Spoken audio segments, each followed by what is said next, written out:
Assalamualaikum warahmatullahi wabarakatuh. Kita lanjutkan materi kita selanjutnya. Pada pertemuan kali ini kita akan belajar tentang M-file dan pemrograman MATLAB. Jadi di sini kita akan belajar tentang apa itu M-file dan teknis pemrograman yang di dalam MATLAB. Jadi sebelumnya ketika kita berinteraksi dengan MATLAB kita menggunakan command window. Command window itu merupakan eh, interaksinya langsung dalam konsol, dalam kolom window. Jadi sekarang dengan menggunakan M-file, script-script yang awalnya kita tulis di dalam command window tersebut bisa kita kelompokkan dan bisa kita jalankan berbarengan. Jadi tidak perlu lagi mengetik dari awal lagi, tinggal dikelompokkan datanya, habis itu dijalankan filenya. Jadi nanti filenya tersebut akan berekstensi M yang akan di generate otomatis oleh MATLAB. Jadi kita langsung buat dalam MATLAB-nya. Nah, jadi sebelum kita belajar ke M-file, semua perintah-perintah kan kita menggunakannya di dalam command window. Jadi misalnya A sama dengan 5 seperti ini. A dikali 3 sama dengan 15. Nah, ini adalah command window. Jadi perintah-perintah yang digunakan di sini kalian harus mengetikkan lagi. Jadi seandainya saya mau melakukan proses A kali 7. Jadi kalian harus mengetikkan A kali 7 lagi. Seperti itu. Jadi di sini script-script yang ada di sini ini bisa kita kelompokkan dan bisa kita jalankan sekaligus tanpa kita mengetikkan lagi. Jadi caranya seperti apa? Jadi ketika kita sudah buka MATLAB, pastikan dulu kalian tentukan direktori kalian membuat atau foldernya ada di mana. Seperti itu. Jadi kalau sudah ditentukan direktorinya, misalnya di sini direktori ruang kerja saya ada di dalam F, folder kuliah, prokom, dan praktikum. Betul. Jadi datanya akan tersimpan di sini. Jadi data isi folder di dalam praktikum ini akan keluar. Jadi di sini bagaimana membuat sebuah M-file. Jadi kita klik dulu ini. Jadi untuk membuatnya bisa langsung kalian ketikkan edit seperti ini. Nah, nanti akan keluar editor. Versi yang saya gunakan adalah 2015. Mungkin di kalian tampilannya editornya mungkin langsung tampil seperti ini ya. Seperti ini atau langsung ada itu nggak masalah. Jadi itu hanya tinggal kalian penggunaannya saja. Jadi file scriptnya mau nampil seperti ini atau docnya langsung nampil di dalam kayak tadi itu nggak masalah ya. Jadi di sini terus bagaimana menjalankannya? Jadi atau menggunakan M-file ini misalnya saya membuat sebuah script untuk perhitungan di dalam MATLAB. Misalnya script pertama yang saya gunakan adalah clear dulu, saya bersihkan dulu memorinya, CLC layarnya saya bersihkan. Misalnya saya tampilkan A sama dengan 10. Jadi B sama dengan A kali 3 seperti ini. Jadi kalian tampilkan B seperti ini aja. Dia nampil apa isinya B. Jadi kalau ini dijalankan, nah, editornya minta nyimpan. Ada di mana? M-file-nya ini akan disimpan di direktori mana? Karena direktori kerja kita sudah ditentukan ada di dalam praktikum ini, maka datanya harus disimpan di sini. Jadi di sini ini uji coba misalnya, saya kasih nama. Nah, sehingga ini kalau dijalankan keluar terus 30 seperti itu. Jadi kalau misalnya ini ada ini, ada ini, ada ini gitu ya. Sembarangan gitu. Misalnya ada tulisan A sama dengan 5, B sama dengan 6 gitu misalnya. Jadi ketika kalian menjalankan M-file-nya, jadi ini jalankan, nah semuanya akan terhapus, dia akan menjalankan script-script yang sudah dikelompokkan di dalam sini.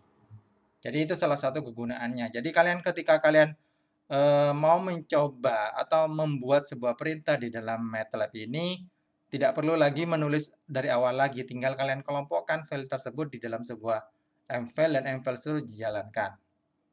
Seperti itu. Jadi itu adalah salah satu kegunaan atau fungsi dari M-file di dalam MATLAB ini. Jadi misalnya ini contoh di sini ini membuat script. Oh ya, jadi dia akan menghitung rata-rata ya. Jadi saya copy aja. Jadi ini menghitung rata-rata bisa kalian taruh di dalam M-file ini. Jadi clear sama ininya jangan diinikan ya. Jadi biar ditambahin gitu maksudnya. Jadi ini kalau dijalankan, MVL-nya ini dijalankan, ya kan keluar rata-ratanya berapa. Jadi A sudah ditentukan, B. Jadi di memori itu juga sudah ada ya. A-nya berapa. Jadi di sini salah satu fungsi ketika kalian bisa mengelompokkan mengelompokkan script yang akan kalian buat di dalam MVL ini. Terus selanjutnya ini sedikit contoh ya. Jadi kalian bisa mencoba lagi mencoba dengan logika kalian ya. Kalian mau mencoba-coba script-script yang sudah kita gunakan, yang sudah kita pelajari itu bisa langsung dikelompokkan ke dalam MVL ini. Jadi misalnya ini tuh menghitung segitiga ya. Jadi ini saya copy. Terus ini saya copy, saya gantikan ke yang tadi MVL-nya ya. Terus ini terus menghitungnya dengan perintah ini. Jadi kalau ini dijalankan, jadi ini script MATLAB-nya. Kalau ini dijalankan, maka prosesnya. Nah, ini tidak terhapus kenapa? Karena di atasnya belum saya tambahin. Clear, memorinya dihapus. CLC layarnya dibersihkan. Jadi kalau ini jalankan, nah datanya terhapus, memorinya juga terhapus seperti itu. Jadi ini ada keluar merah, soalnya nggak saya kasih titik koma. Enggak saya kasih titik koma, saya kasih titik koma. Tapi kalau nggak dikasih titik koma, nanti tidak keluar hasilnya. Ya, jadi ini cuma bagaimana hasilnya itu ketika dia memproses sisi C adalah SQRT. SQRT itu akar dari sisi A kuadrat ditambah sisi B kuadrat. Ya, jadi seperti itu. Terus ini bisa juga langsung kita mengambil menjalankannya itu dengan tanpa run ya. Jadi ini kan untuk menjalankannya kan harus run.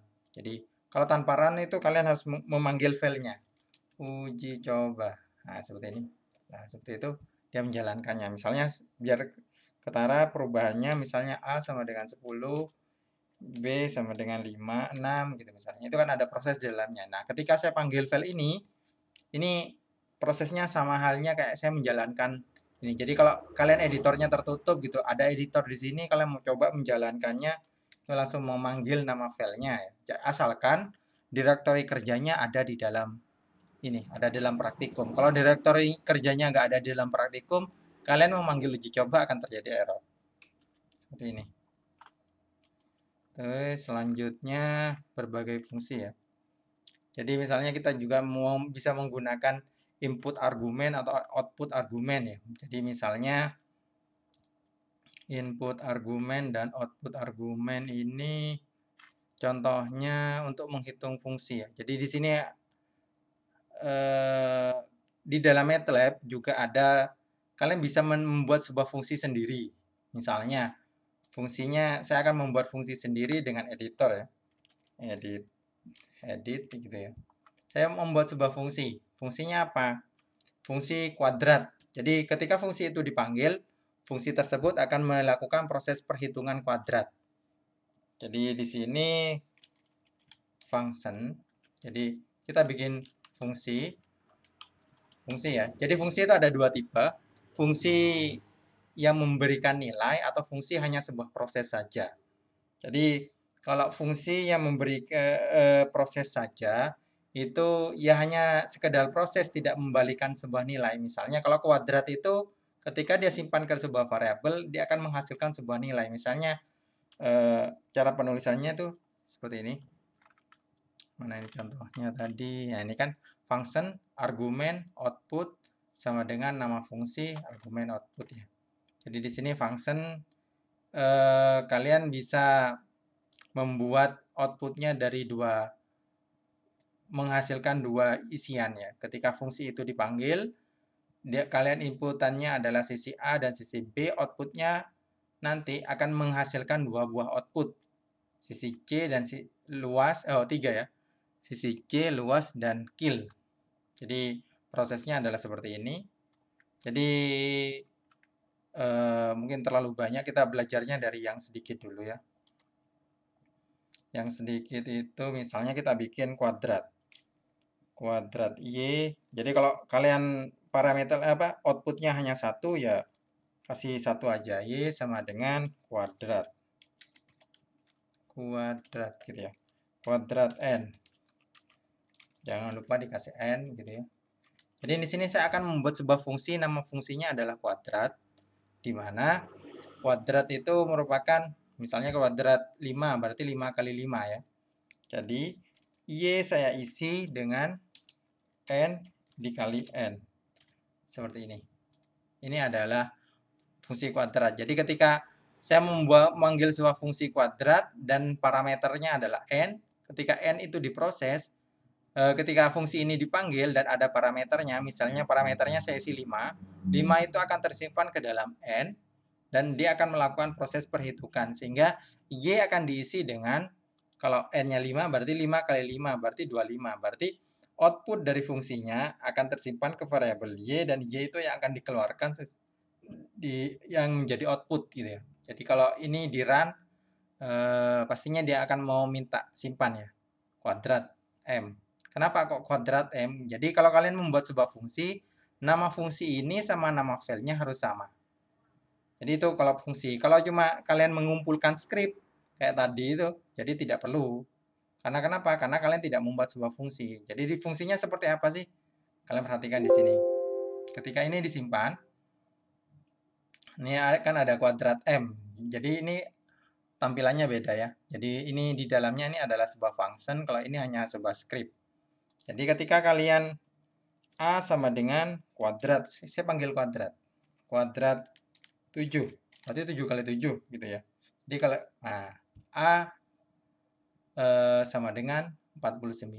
Jadi seperti itu. Jadi di sini kalau kalian tidak memberi Y sama dengan seperti ini, jadi dia adalah sebuah fungsi tapi hanya sebuah proses, tidak akan mengembalikan nilai berupa Y. Prosesnya berupa apa? Ya, bisa kalian prosesnya hanya menampilkan gitu ya. Hanya menampilkan sebuah proses. Misalnya, kalau mau menampilkan output dalam bentuk tulisan, kalian menggunakan display ya. Display. Jadi kalau displaynya kalian yang ditampilkan hanya dalam satu tulisan, jadi hanya tulisan saja, tidak menggabungkan antara variabel A dan variabel B, tinggal kalian menggunakan kurung buka. Habis itu ini kalian kasih proses perhitungan. Kalian tambahin seperti ini atau seperti apa ya, serah. Ditutup. Jadi di sini saya akan menampilkan sebuah tulisan gitu ya. Di mana tulisan tersebut akan menampilkan proses perhitungan. Tulisan proses perhitungan akan tampil gitu ya. Jadi di sini saya mendefinisikan sebuah Y adalah N kali N. Sehingga di sini saya menampilkan juga lagi display ketika kalian mau menampilkan ada dua buah data string, jadi kalian harus dijadikan sebuah matrik di mana saya outputnya begini, proses perhitungan, terus di bawahnya akan keluar 5 dikali 5 sama dengan 25, seperti itu. Jadi di sini kalau mau menampilkannya, kalian bisa menggunakan display tapi dalam bentuk array ya. Jadi di sini tampilannya adalah N. Terus habis itu saya menampilkan bintang kali gitu ya.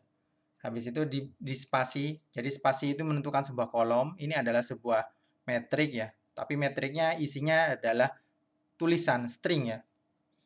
Terus N saya tampilkan lagi sama dengan seperti ini. Saya tampilkan lagi Y. Nah, ini perlu kalian perhatikan ya.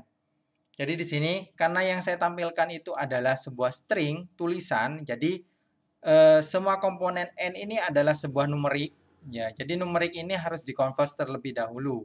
Jadi numerik itu harus diubah bentuknya menjadi sebuah string. Cara ngubahnya kalian bisa menggunakan perintah number to 2 ya, str. Jadi angka ini akan saya convert ke string sehingga bisa ditampilkan ke dalam display.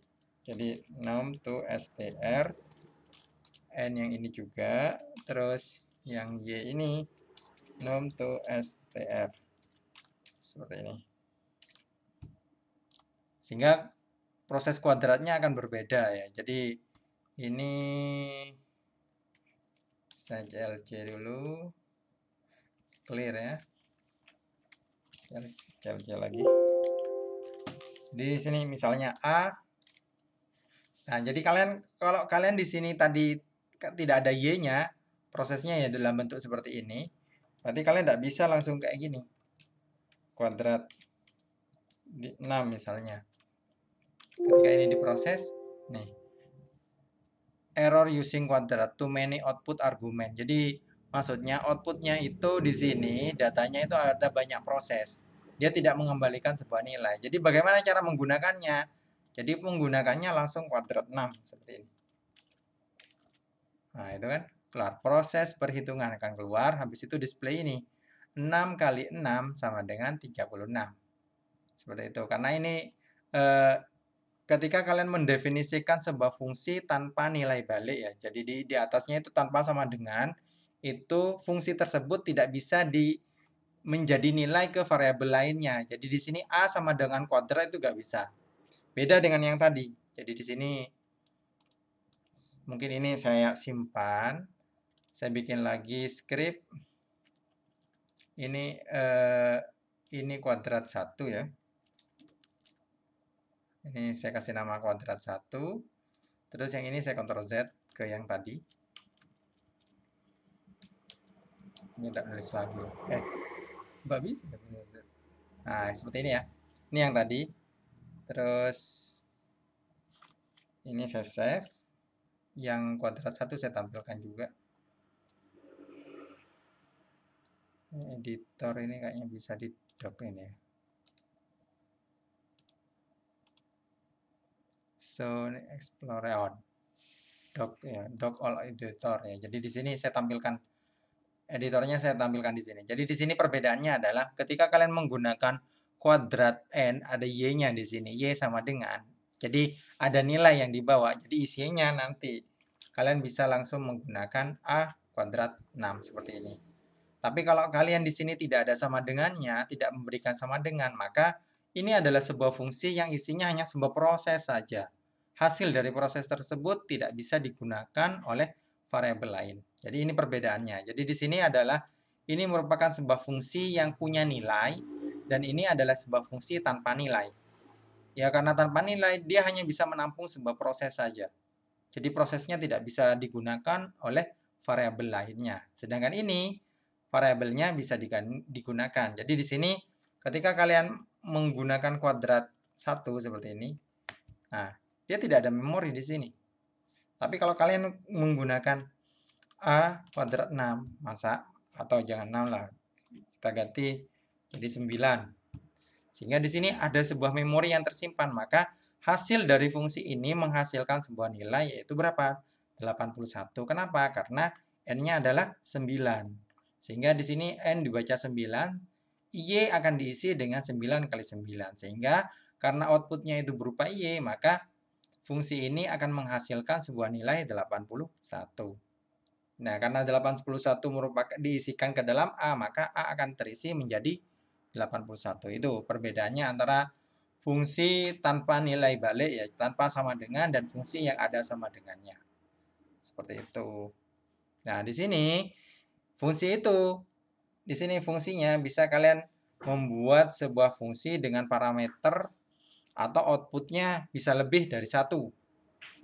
Jadi misalnya ini, outputnya ini di sini ada output C, ini 1, 2, 3. Jadi fungsi ini ketika ini dijalankan, dia akan memberikan sebuah output, 3 buah output sekaligus dengan parameternya hanya 2. Jadi di sini saya buat.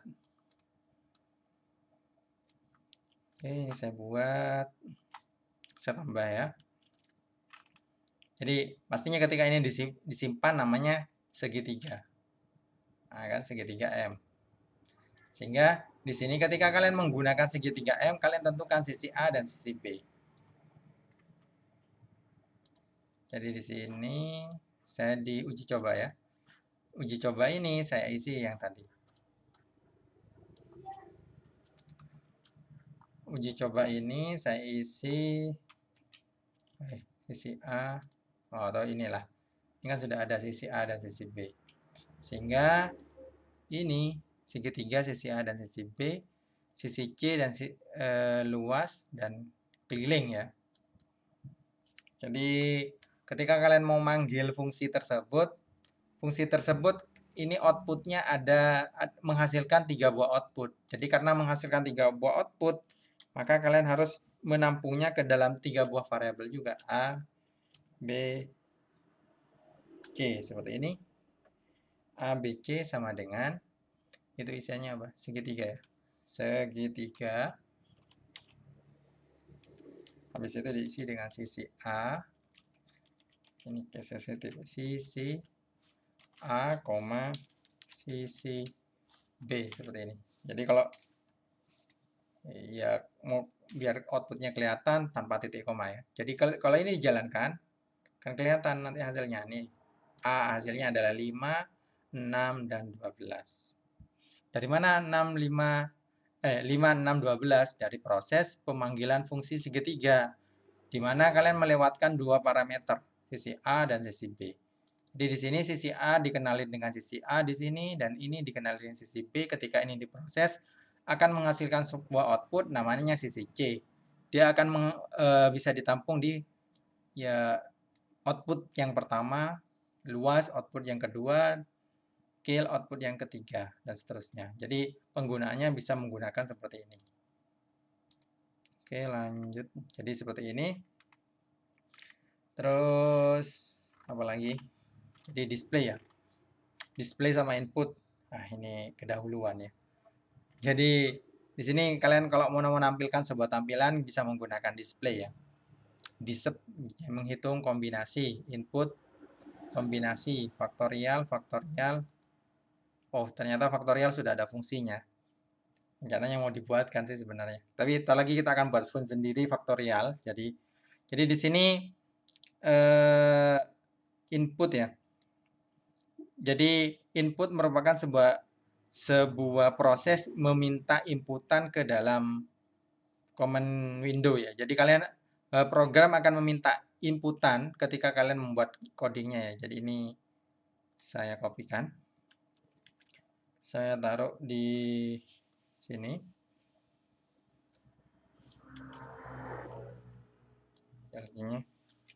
Ini karena kopian filenya beda, kalian ganti titik petik 1 ya. Ini petik 1, petik 1. Ini juga petik 1. Petik 1 terus. Jadi fungsi input ketika kalian dijalankan akan keluar tulisan ini dulu, habis itu dia menunggu inputan. Jadi menunggu inputan, ketika inputannya itu misalnya berapa jumlah mahasiswa yang ada, misalnya kalau 10, maka 10 tersebut akan tersimpan ke dalam variabel n. Sama juga berapa jumlah personil dalam satu tim. Nah, nanti juga akan tersimpan, ketika itu diisi nanti akan tersimpan ke variabel r. Jadi dia akan menampilkan sebuah proses kombinasi faktorial n dibagi faktorial r. Terus ini petik 1, terus yang ini petik 2. Ini kombinasi. Jadi ya display juga bisa juga ya. Display kalian menggunakan koma untuk menggabungkannya ya.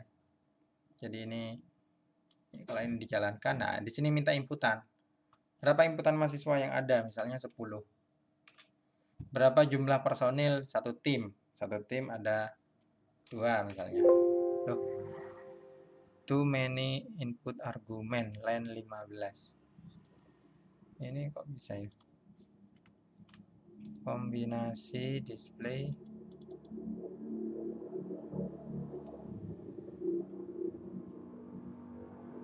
Ini script yang biasa saya gunakan tidak seperti ini sih sebenarnya. Jadi scriptnya kalau ini apa ini? Too many input argument. Ya, mungkin parameternya yang keliru. Kalau di sini contoh parameternya berapa ini? 8 sama 5.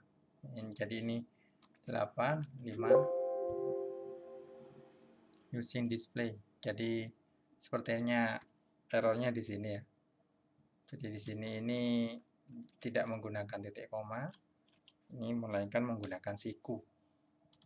Jadi kalau ini dijalankan 8 sama 5, nah seperti itu. Outputnya sesuai enggak? 8 sama 5, 5, 6. Kok beda ini? Ini N8. Loh, harusnya 56. Kok 8 ini ya? Oh, soalnya kombinasi ini nih number ya. Jadi di sini kita ganti num to str. Seperti ini. Jadi kalau ini dijalankan 8, 5, nah 56 ya.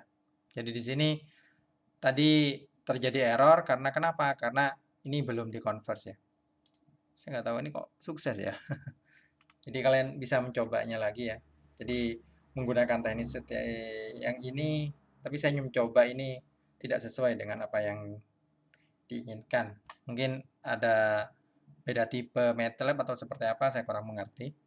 Jadi biasanya saya kalau menggunakan display, saya menggunakan siku seperti ini ya. Oke, selanjutnya ini sudah control statement ya. Jadi statement di sini control statement itu ada seleksi kondisi ya. Jadi di sini kalian bisa memberi sebuah perintah atau apa ya? Menyeleksi sebuah proses. Jadi di sini if kondisi. Jadi kondisinya apa? Misalnya kondisi jika A lebih besar dari 1, maka apa gitu ya. Proses apa yang akan dihasilkan? Jika A, maka seperti itu. Ini adalah sebuah if, else, dan switch case ya, sama aja. Switch case sama if else penggunaannya sama. For ini perulangan. Jadi kita coba langsung di uji coba ini ya. Ini saya lebarkan. Ini saya ganti program aplikasi. Jadi habis itu ininya saya hapus. Saya akan membuat sebuah apa ya? Sebuah proses perulangan ya. Jadi perulangan itu dia akan melakukan proses dari A sampai B. Misalnya kita menggunakan sebuah fungsi for, variabel yang digunakan adalah variabel A. A mulainya dari 1 sampai 10. N. Jadi jangan lupa habis for N. Nah, di sini saya akan menampilkan for ini akan melakukan proses apa? Dia akan melakukan proses perulangan dari 1 sampai 10. Misalnya saya tampilkan proses apa. Jadi prosesnya nanti akan menampilkan variabel A gitu ya. Jadi A-nya num to str seperti ini. Saya harus convert ya ketika mau ditampilkan ke dalam display ini. Jadi ketika ini diproses maka saya tampilkan isinya A. Karena A-nya berproses dari 1 sampai 10 maka akan keluar 1 sampai 10 gitu ya. Jadi seperti itu. Jadi itu gunanya for. Jadi for ini saya matikan dulu. Contohnya mana ini? Untuk komentar. Ya, ini komen ya. Gitu. Sehingga komentar itu ini tidak akan dikerjakan gitu ya. Proses ini tidak akan dikerjakan oleh MATLAB. Oke, selanjutnya untuk if. If misalnya saya akan membuat sebuah ngecek apakah bilangan ini itu ganjil atau genap. Nah, logikanya seperti apa? Logikanya ketika kalian mau membuat sebuah program untuk mendeteksi ini bilangan ganjil apa genap. Jadi kalian harus membuat sebuah logika, misalnya bilangannya adalah 5. 5 ini bilangan ganjil apa genap. Nah, caranya bagaimana? Prosesnya untuk menentukan bilangan ganjil dan genap adalah kalian balikkan ke definisinya. Bilangan genap adalah bilangan yang habis dibagi 2. Sedangkan ganjil ya enggak ya enggak habis dibagi dua. Nah, perintah untuk mengetahui sisa hasil bagi ya. Jadi kalau habis dibagi berarti kan sisanya kosong gitu ya. Jadi tidak ada sisa pembagian. Jika dibagi sama 2 itu sisanya adalah 0, berarti dia pasti bilangan genap. Nah, di sini untuk menghitungnya kita butuh bantuan fungsi namanya mod ya, modulus ya.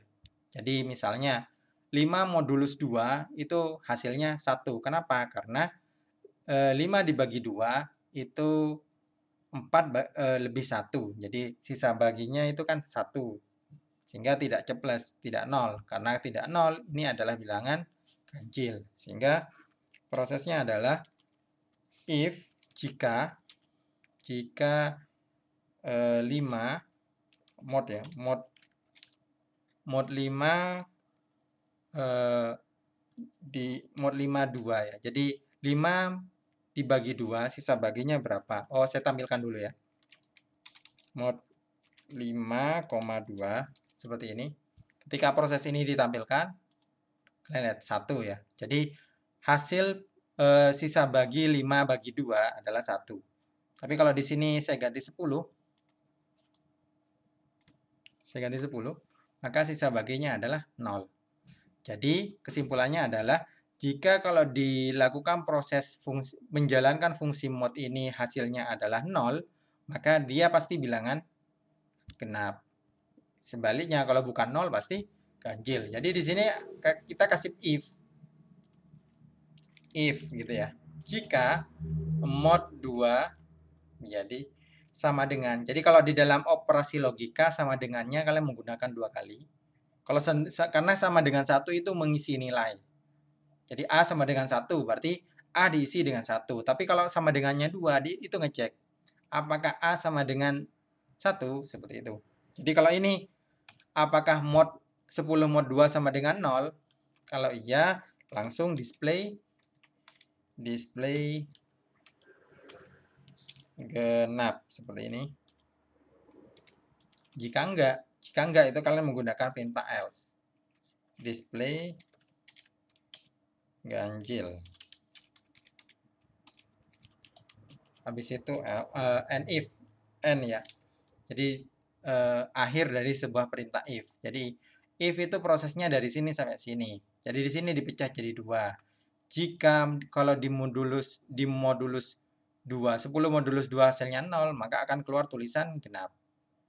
Jika enggak berarti tidak sama dengan 0, maka akan keluar ganjil. Sehingga ini kalau diproses akan keluar genap seperti ini. Jadi misalnya ini kalau saya ganti ini 7. Jadi ini kalau diproses akan keluar ganjil seperti ini. Nah, seandainya proses ini bisa kalian tampung ke dalam sebuah fungsi. Misalnya saya bikin sebuah fungsi. Function ya, jadi function hasil misalnya saya ganti hasil bukan y, tadi kan pakai y. Hasil sama dengan nama fungsinya apa? Cek genap. Parameternya adalah bebas apa saja. Kalau kalian tentukan n ya prosesnya harus menggunakan n. Jadi kalau buat jangan lupa ada n-nya. Terus habis itu kalian kasih logika yang tadi if mod ya modulus n itu kan parameternya. Misalnya n-nya diisi 7 berarti 7 modulus 2. 7,2 berarti yang n ini isinya n di modulus 2 sama dengan 0, maka hasil sama dengan ya hasilnya berupa tulisan ya. Genap. Gitu. Titik koma apa? Else hasil sama dengan ganjil. Seperti ini. Nah, jangan lupa if ini harus ada n-nya. Seperti itu. Jadi harus ada ya n-nya if sama n-nya function. Jadi kalau ini disimpan, saya simpan, namanya cek genap ya. Sehingga ini bisa langsung dijalankan dalam uji coba. Jadi ini tidak perlu lagi Jadi karena ini di sini hasil ya, ya tidak apa-apa lah. Jadi di sini langsung display ya, display cek cek genap 7 seperti ini. Langsung seperti ini bisa. Jadi ini kalau dijalankan ganjil. Kalau ini diganti 10 maka genap. Jadi di sini seperti itu ya. Jadi berapapun nilai yang akan dibawakan di sini akan dia akan ngecek nilai ini ganjil apa genap seperti itu. Jadi di sini tujuannya apa? Saya akan menaruh fungsi ini ke dalam for. Jadi for-nya langsung saya buat ininya, saya pindah ke atas sini. Jadi displaynya saya atas ini. Lah parameternya ini saya ubah menjadi A. A tidak perlu diubah menjadi string. Kenapa? Karena A ini akan menjadi parameter punyanya genap ini, di mana ini harus bersifat numerik. Output dari fungsi ini berupa string. Hasil akan diisi dengan sebuah string, tulisan string.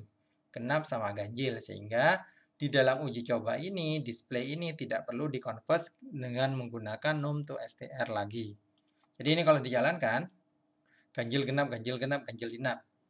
Seperti itu. Jadi misalnya saya ubah lagi. Di mana displaynya ini saya mau tampilkan 1 ganjil, 2 genap, 3 ganjil, dan seterusnya. Jadi di sini saya akan membuat sebuah matriks string ya. Jadi matriks string di mana isinya yang pertama adalah A, yang kedua adalah hasilnya. Jadi ini kalau dijalankan, oh ternyata A-nya tidak terbaca ya. A-nya ini harus dikonvers dulu. Num to str A seperti ini. Sehingga kalau ini dijalankan, nah kelihatan. 1 ganjil, 2 genap. Oh kayaknya terlalu dempet. Saya kasih spasi. Jadi saya kasih spasi di dalamnya. Nah, seperti itu. Oke, seperti itu. Jadi itu adalah penggunaan for dan if di dalam MATLAB. Oke, selanjutnya ini for sudah. Jadi ini bisa kalian dicoba sendiri ya. Jadi tinggal sebenarnya ini membuat sebuah figur. Tidak apa-apa lah, saya coba tampilkan. Atau for-nya saya ganti ini. Nah, ini. Sehingga ini kalau dijalankan. Kalau itu dijalankan, nah ini akan keluar. Seperti itu ya. Sama aja. Jadi di sini outputnya sesuai dengan apa yang ada di dalam buku ini. While sama if sama aja, for sama aja. Jadi bedanya ya hanya sekedar apa namanya? Kalau while kalian batasnya ada di atas, habis itu ada increment di bawahnya. Itu cuma syaratnya. Prosesnya sama, perulangan. Terus break dan return. Break ini digunakan untuk keluar dari perulangan. Kalau return itu keluar dari fungsi. Jadi kalau fungsinya ini sudah, fungsi itu tadi yang kalau dia keluar dari fungsi ini, misalnya ini sudah, fungsi ini berhenti sampai ini tidak lagi melakukan prosesnya, gunakan return. Break ya. Return kalau dalam function. Kalau dalam perulangan itu break. Misalnya break itu ini ya. Jadi ini break saya tambahin dia if A sama dengan 7 break ya. Seperti itu. Jadi kalau and if ya, jangan lupa. Jadi dia akan batasnya kan 1 sampai 10. Ketika ini diproses, yang tampil sampai 7. Kenapa? Karena ketika A sama dengan 7, dia break, keluar dari perulangan. Ada lagi namanya continue. Continue ya. Continue. Nah, continue ya. Continue itu mengabaikan. Jadi 7-nya nggak dilompati ya. Tapi karena kalau kalian prosesnya seperti ini, 7-nya masuk. Kenapa? Karena dia ditampilkan dulu sebelum ngecek. Ya, jadi ininya harus ada di bawahnya if. Jadi kalau ini ditampilkan, maka 7-nya nggak ada. Jadi itu menggunakan continue. Kalau ini, nah ini ngecek bilangan prima ya. Display bukan prima dan bilangan prima. Oh ini continue kan yang tadi. Jadi di sini kita akan membuat sebuah fungsi namanya bilangan prima ya.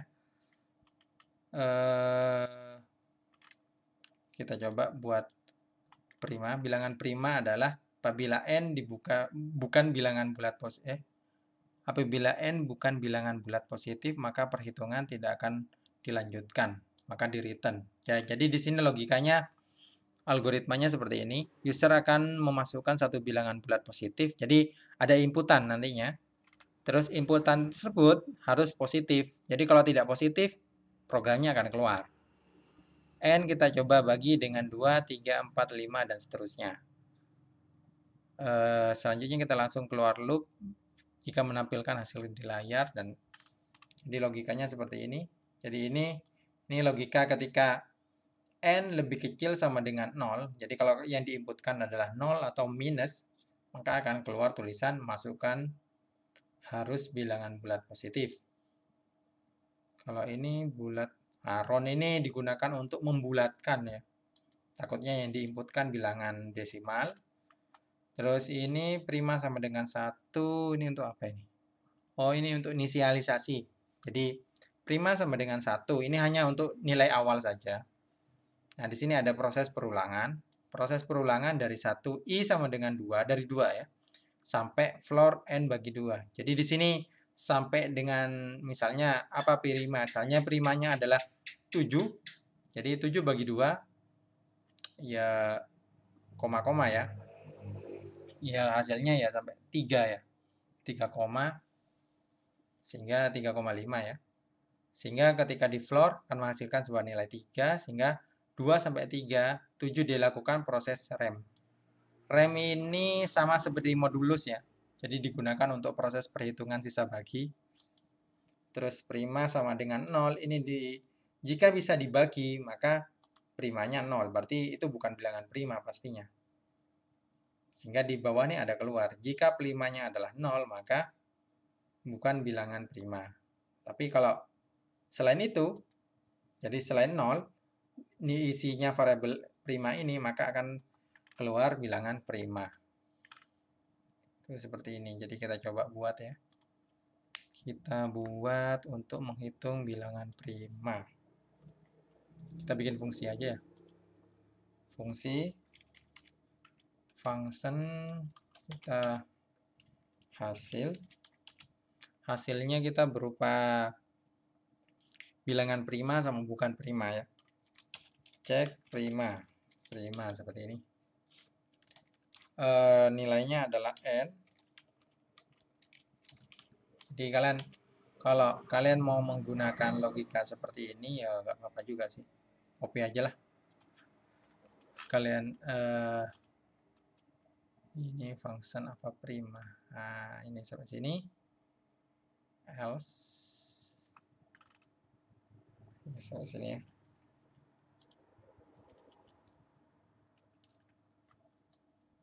Cek prima. Tapi di sini outputnya berupa, oh nggak ada ya. Nggak ada output. Itu tugas saja lah. Kalian buat sebuah output. Ininya adalah n. Oke, sudah. Sehingga cek prima ketika dipanggil, misalnya aja coba ini. Cek prima. Nah ya, cek prima 10. Maka akan keluar sebuah proses 10 bukan bilangan prima. Seperti itu ya. Jadi kalau ini saya isi 7, karena 7 adalah bilangan prima, 7 adalah bilangan prima. Kalau ini 73 adalah bilangan prima. Kalau 71 bilangan prima. Kalau 2 enggak pastinya. Kalau 72 bukan bilangan prima. Seperti itu ya. Jadi di sini kalian bisa pelajari lebih lanjut terkait dengan fungsi-fungsi yang di sini ya, fungsi continue, habis itu operator logika ini lebih kecil lebih besar sama aja kayak tadi. Jadi jika lebih kecil lebih besar itu bisa langsung ditaruhkan ke dalam if. Terus ya, apalagi selanjutnya. Oh, sudah sampai sini materinya ya. Jadi sampai sini dulu materinya. Untuk tugasnya tidak terlalu banyak, saya bikin satu saja, nggak usah pakai tugasnya di sini ya. Jadi di sini tugasnya kalian membuat kalian buat seperti ini. Seperti mana ya? Nah, seperti ini ya. Seperti ini, ketika ini dijalankan, nah kan kalau 10, kalau ini 20 misalnya, saya ganti 20. Oh, kasih inputan ya. Misalnya di sini adalah n sama dengan input. Kalian beri input, masukkan batas nilai n misalnya gini. Jadi di sini akan minta inputan n, sehingga ini menjadi batasnya adalah n seperti ini. Jadi ini kalau dijalankan, nah masukkan batasnya adalah 15. Maka dia akan melakukan proses perulangan 1 sampai 15, tapi hasilnya di sini akan menghasilkan 1 prima, 2 bilangan prima, 3 prima ya. 4 bukan prima, 5 prima dan seterusnya. Jadi tugasnya kalian buat seperti itu, bagaimana membuat sebuah aplikasi, masukkan nilai batas n, ketika n-nya ini kalian jalankan lagi, misalnya n-nya adalah 30, maka akan keluar bilangan prima 1 sampai 30 dengan esensi 1 adalah bilangan prima, 2 adalah bilangan prima, dan seterusnya. 30 bukan bilangan prima, 29 bilangan prima, dan seterusnya seperti itu. Tugasnya itu nanti kalian kerjakan di dalam PDF seperti biasanya, jangan lupa diberi nama. Oke, cukup sekian dari saya, kurang lebihnya saya mohon maaf. Assalamualaikum warahmatullahi wabarakatuh.